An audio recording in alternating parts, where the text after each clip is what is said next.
You're listening to the Greeks Gridiron, live with Ethan Hristodoulou.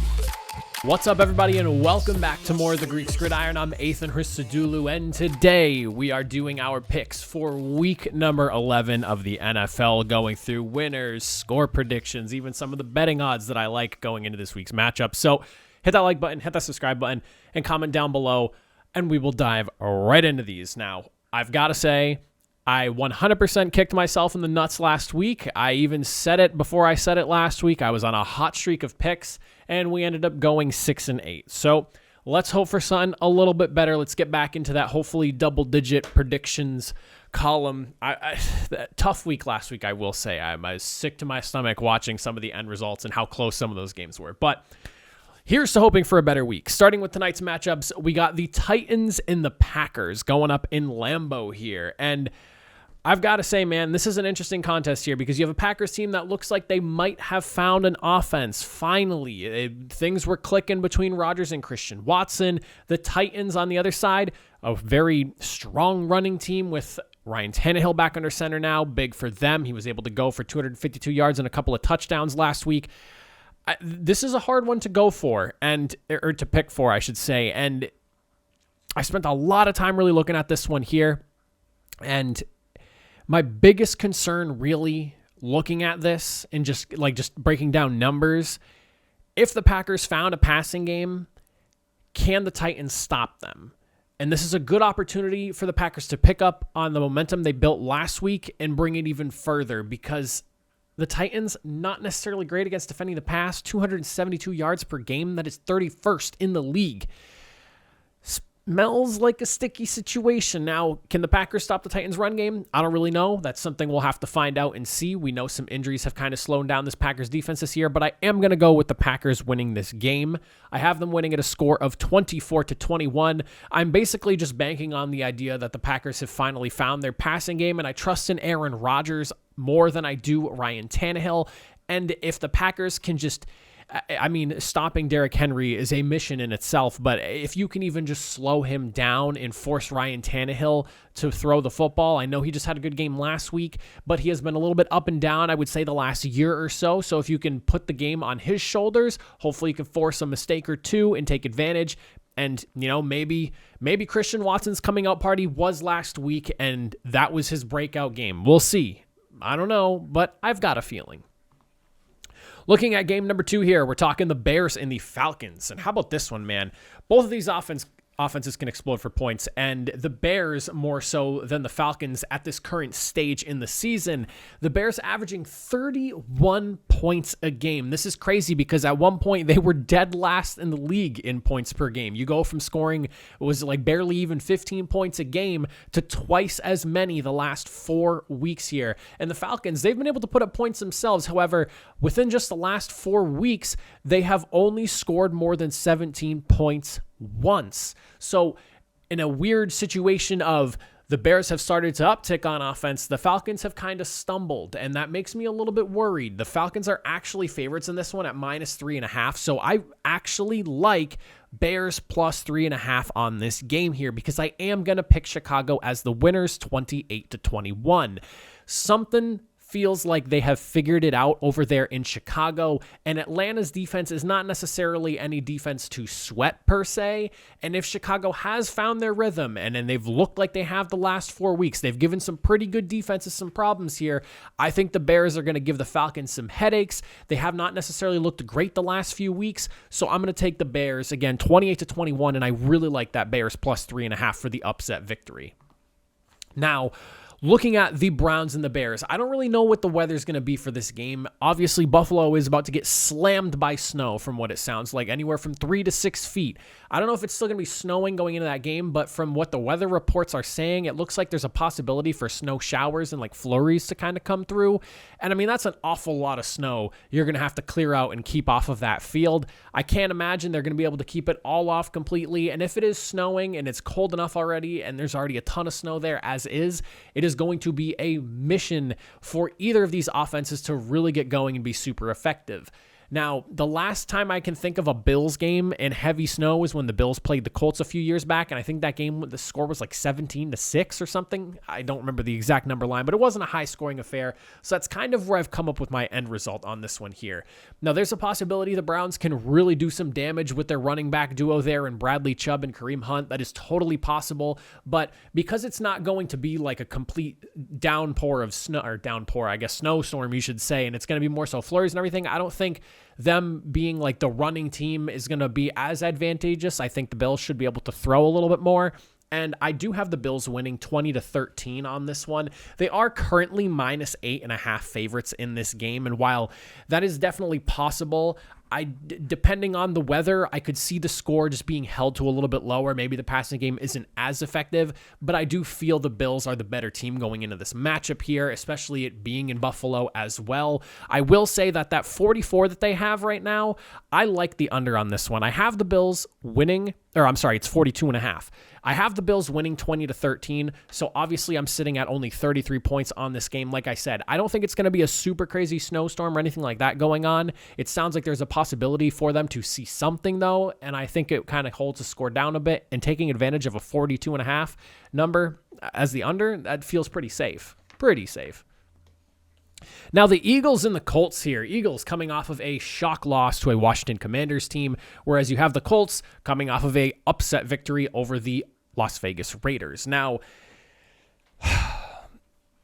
I would like to believe that this Eagles team is going to be able to give Indianapolis fits. Last week was a fun story, and it was, obviously exciting if you were an Indy fan for Jeff Saturday to come in and Frazier Parks, I don't remember what his first name or last name is. Regardless, it was a nice story. It was fun to see them come in and get an upset victory like that, but the Las Vegas Raiders are kind of a lost cause at this point in the season right now at 2-7 and losing to a team that literally just hired their coach a few days before that has no professional or even college coaching experience. It's not to knock Jeff Saturday. I love Jeff Saturday. I grew up rooting for Indianapolis. So let me tell you, when I say it was a really intriguing signing to me as a head coach, and, best of luck to them. But do I think it's going to work out well against a far better and more talented Eagles team? Probably not. I will say, I do like the Colts defense. They are a solid unit. I know they're missing a handful of pieces. Shaq Leonard just had to be taken out because of a back injury again, or re-aggravating his back injury again. So there are some things that worry me about them, but I do think that they can maybe give the Eagles a fit here and there. But I do have Philadelphia ultimately coming out with the win in Indianapolis, 23-16. I just don't really know if the Colts offensively are going to be able to deal with the defensive front of the Eagles. They are one of the most aggressive when it comes to getting after the quarterback. They're tied for third in the league with 3.22 sacks a game, whereas the Colts are allowing a whopping 3.6 sacks a game, and that is a league worst. So as much as I want to believe and hope in what we saw this past week, I just don't really know if I can buy into it, so I'm going to take Philadelphia with that win. Like I said, 23-16.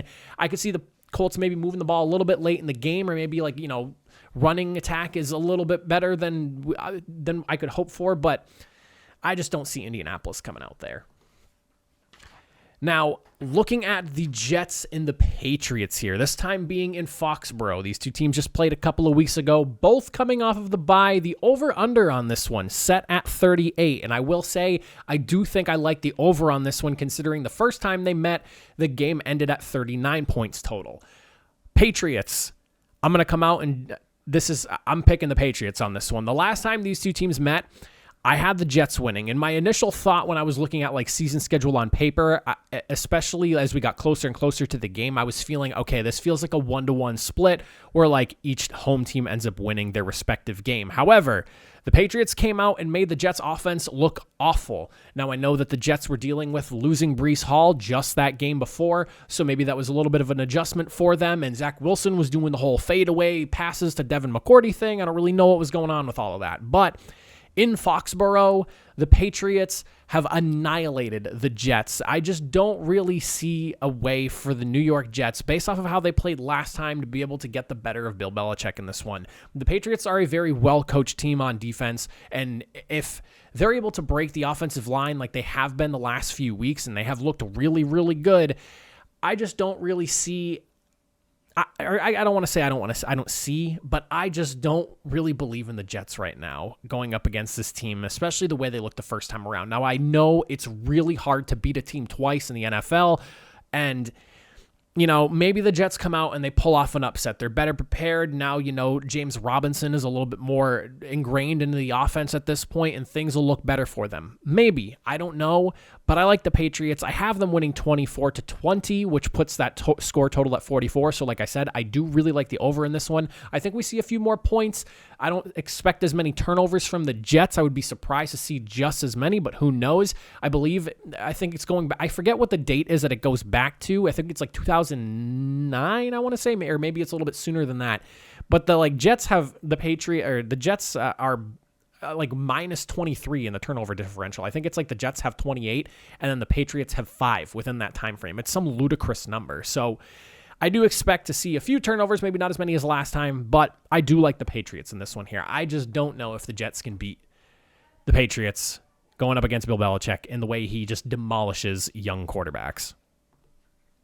Now, for the Rams and the Saints here, you want to talk about just two teams that are like crashing and burning to the ground right now. I was very shocked to see the Saints lose last week. I had them pinned as the winners here over up against the Steelers, and again, very shocked to see them go down and lose that game. The Rams, I picked them to lose last week to the Cardinals, and sure enough, they did. Granted, neither team had their starting quarterback. It was a whole mess, but you have two teams that it's hard to really decide who you think is going to be a winner, but the game is in New Orleans, and Saints are very aggressive when it comes to getting to the quarterback. They average about 2.8 sacks a game, and the Rams are allowing roughly about 3 sacks a game themselves on offense.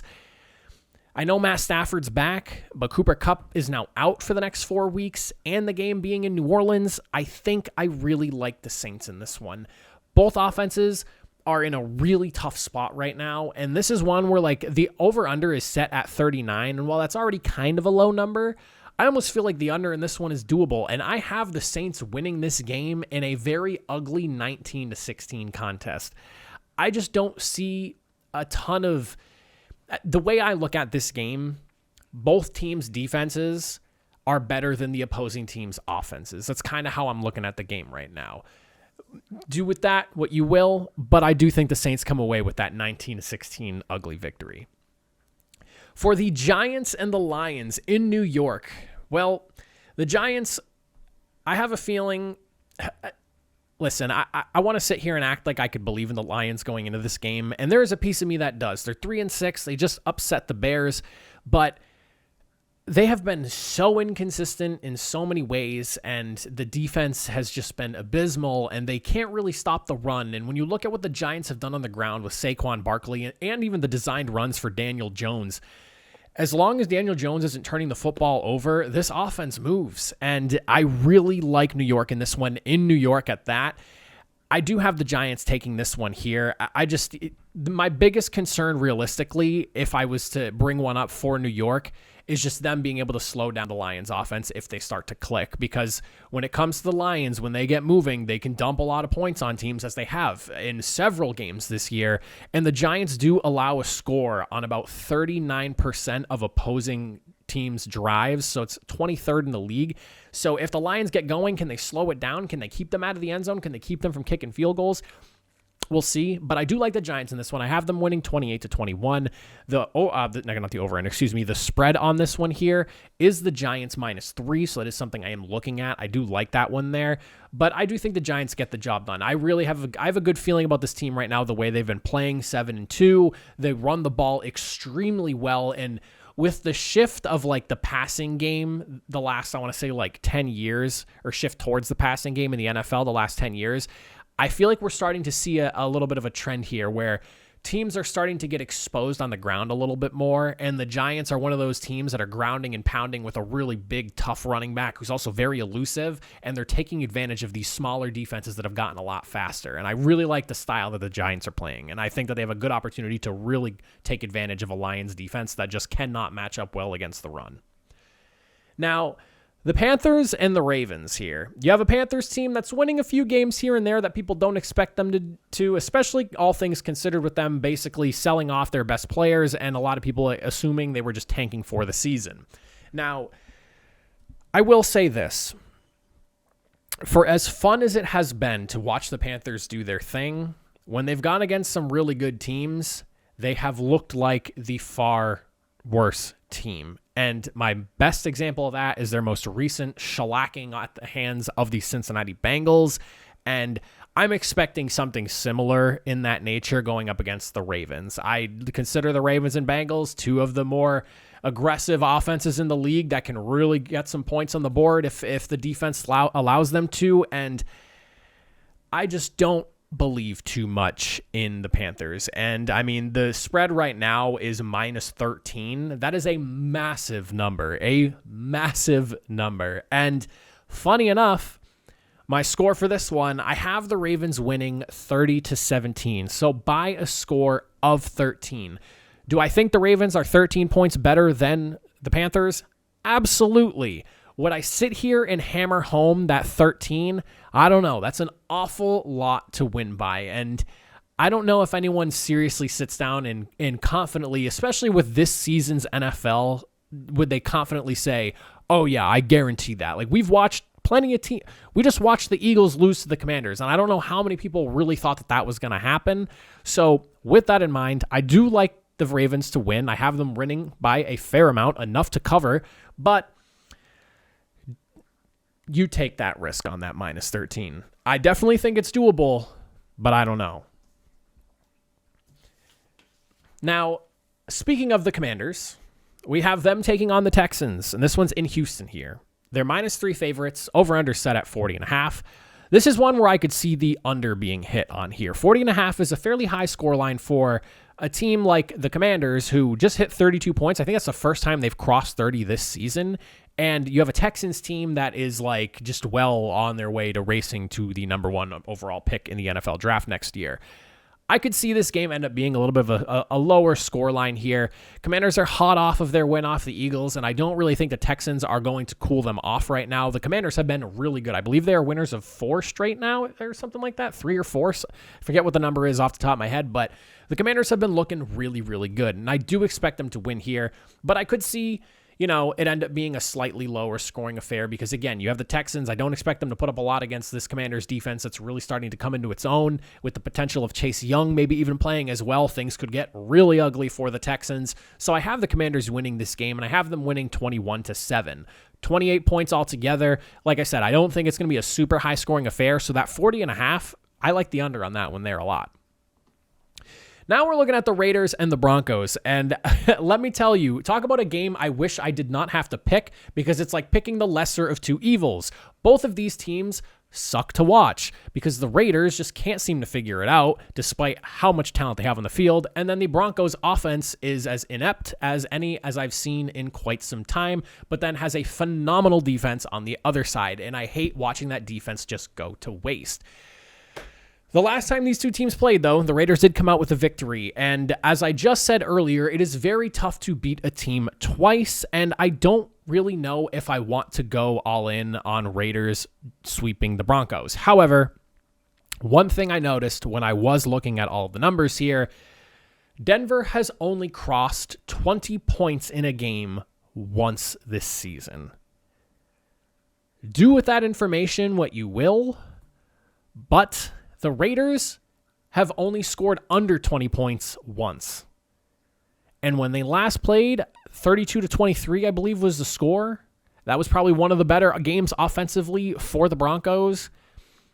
I have not really seen anything yet to make me believe that this Broncos offense is figuring it out. So I'm going to go with the Raiders sweep. I'm going to have them win 26-17. I just don't know if I can pick a Broncos team that is like the only way you can realistically be picking Denver in games is if you know that the team they're going up against also can't score more than 20 points. And I believe in the Raiders offense and them being able to move the ball. Their defense has obviously not helped in some situations, but ultimately, if you can barely get past the 20-point margin mark, I just can't stand behind it, Denver. I'm sorry. I'm not a big fan. Denver's actually -3 favorites in this game as well because it's in Mile High, but I mean, I like the Raiders for the win. Give me the Raiders +3 on that. Like, that feels like a shoo-in. Next, we are looking at what I would consider the game of the week. We have the Cowboys heading to Minnesota to take on the Vikings. And Dallas is -1.5 favorites at the time of me recording this. This was a hard one to decide on, to be honest with you guys, because you have two teams that have looked really good for the majority of the season. The Vikings are hot right now as well. I would argue the hottest team in the NFL. Dallas is averaging about 23 points a game. They are a top 10 running unit going up against a Minnesota Vikings team that is averaging 25 points a game and is a top 10 passing unit. Both teams are amongst the best in the league at getting after the quarterback on defense when it comes to rushing the passer. And I think we have ourselves a really good game in the making. When I was trying to define something that would just be the ultimate deciding factor here, the one thing that really stuck out to me is obviously Minnesota and how good they are at turning the ball over. They're averaging about 2 turnovers a game right now on defense forced, and that puts them at second in the league. If they can force some turnovers, we've seen some mistakes here and there from both of these offense without question, but we have seen some from the Dallas Cowboys. If Minnesota can capitalize and you get a couple of interceptions off Dak Prescott, he just threw a couple last week, this is a prime opportunity to upset a team you are not favored against. You're a home underdog.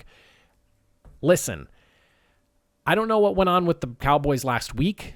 Their pass rush was not quite as scary as it has been the last few weeks, or honestly, all season. You have a Vikings team that has a really good offensive line. If they can slow it down, there is a path for the Vikings to win this game. And I'm going to take Minnesota. I have them winning 21-20, winning a very tight contest. Give me something like, it's 20-14. Vikings drive, late game finish. Justin Jefferson makes a catch into the end zone for a touchdown to win the game with a few seconds left on the clock, something like that. That's the feeling I have about this one. I think we're going to have a really good game. Might not be as high scoring because both of these teams, again, they're good at stopping their opponents on offense. Both of them not necessarily allowing a ton of points per game and things like that. I really like this game in this matchup, but I do have Minnesota with that slight 21-20 win. Again, give me Vikings +1.5. I really like that one.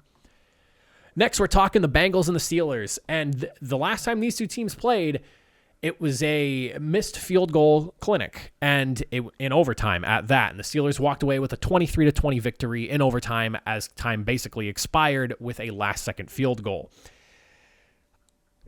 Looking at that initial game, that was obviously week 1 of the season, and the Bengals were definitely struggling offensively, and the offensive line had a lot of gelling to do. It has been a long time since that game, and I think the offensive line is looking a little bit better than it was way back then. And so I'm really feeling the Bengals in this game here. Steelers got a nice victory last week against the Saints. I would say an upset victory at that. I picked the Saints to win that game, and I really thought that they would come away with the victory there, especially with how solid the defense is over there in New Orleans. But I feel the Bengals being a far better team, especially at this stage of the season as compared to early on when they were kind of like struggling and trying to figure themselves out on offense. I think the Bengals can come away with a win on this game, and I have them winning 24-20. I think it's a tight one. I could see the Steelers keeping it close. It's a divisional matchup, and I've brought it up, and I've contradicted myself. The whole it's hard to sweep a team in the season. It's hard beating teams twice if you've already played them once that year. But in this one here, I think that they split the series 50-50, and the Bengals get a victory away in Pittsburgh with a big W. Again, 24-20, I like the Bengals. Last 2 games here, but first we're looking at Sunday Night Football. Chiefs and Chargers, 35-27. I'm going to go with the Kansas City Chiefs, and here is why. And why I'm just kind of dumping this right out on you. The Chargers right now are super unhealthy. They have so many injuries. You obviously know that Justin Herbert has been dealing with that rib thing all season long, and I honestly doubt that that's healed. If something like that does not just heal on its own, and on top of that, it does obviously, but it's not going to heal if you're just continually getting beat and playing in a game like football. I just don't really see how that injury's gone. You couple that with Joey Bosa being out, J.C. Jackson being out. I don't think that they've had a healthy wide receiver group since week 1, it feels like. There are just way too many injuries on this team for me to be confident in them, even if it is in LA. And on top of that, LA has not even really felt like too much of like an advantageous home field advantage sort of thing. The Chargers got completely galloped on by the Jaguars like a few weeks back, or earlier in the season, I guess you should say. I would love for the Chargers to upset in this one. And, obviously it's football. Any given Sunday, maybe they do. But they lost 27-24 as a much healthier Chargers team. And this Chiefs team right now is absolutely rolling. I don't really have any concerns about them right now, offensively or defensively. They've looked really good on both sides of the ball, maybe a little bit less so on the defensive side of things. But I could see the Chargers maybe somewhat keeping pace, but 35-27, give me the Chiefs win. They're -6 favorites, and I feel like they could win by a score or maybe even 2, just depending on how hard they take it with these injuries this week. I'm just a little bit worried about the Chargers health-wise. And then the final game that we have here, the 49ers and the Cardinals. Over-under for this one is set at 43.5, and San Francisco, -8 favorites, -8. Well, when I look at this one here, we have the Arizona Cardinals 4-6, not quite where they'd want to be at this point in the season. And so hard for me to believe in them in some situations. Like, I liked them against the Rams last week only because I feel like the Rams have more going on than they do. San Francisco, as much as and if you've been watching my channel for a while now, I'm not the biggest fan of Jimmy Garoppolo. I don't think he is necessarily the guy that's going to carry them to another Super Bowl. And, that's a whole other conversation for another day. The one thing I really do like about this team is that defense. It is just so good and so tough, and they can just shut teams down. They're first in the NFL in run D. They're 8th in passing defense. They are tied for 3rd in the league with sacks a game, and they are 2nd in opponents' offensive drives ending in a score at only 29% of the time. That means less than 1 in every 3 opposing drives that they go up against on defense, they let get a score. That's not even getting the end zone. That's just putting up points, so a field goal or a touchdown. The 49ers have an excellent defense. As long as their offense plays safe and plays conservative and they don't make any mistakes, I think the defense is going to do a lot of heavy lifting in this game here, and I have the 49ers winning this game, and I think they're going to give the Cardinals some headaches here, 28-17. I'm really feeling San Francisco in this game here, despite the fact that it's in Arizona. Like I said, it's the defense that does a lot of heavy lifting over there in San Fran, and while I think the offense is solid, that 28 points that you're looking at here, I could see a pick 6. I could see a fumble for a touchdown, or maybe like taking advantage of a strip sack or something like that, and the defense really helping out their offense be able to put up some extra points against a Cardinals team that both offensively and defensively has just not really impressed me so far this season. But those are my picks for week number 11. I would love to hear what you guys think in the comment section down below. I appreciate you if you made it all the way through. I'll see you guys next time. Have a good one.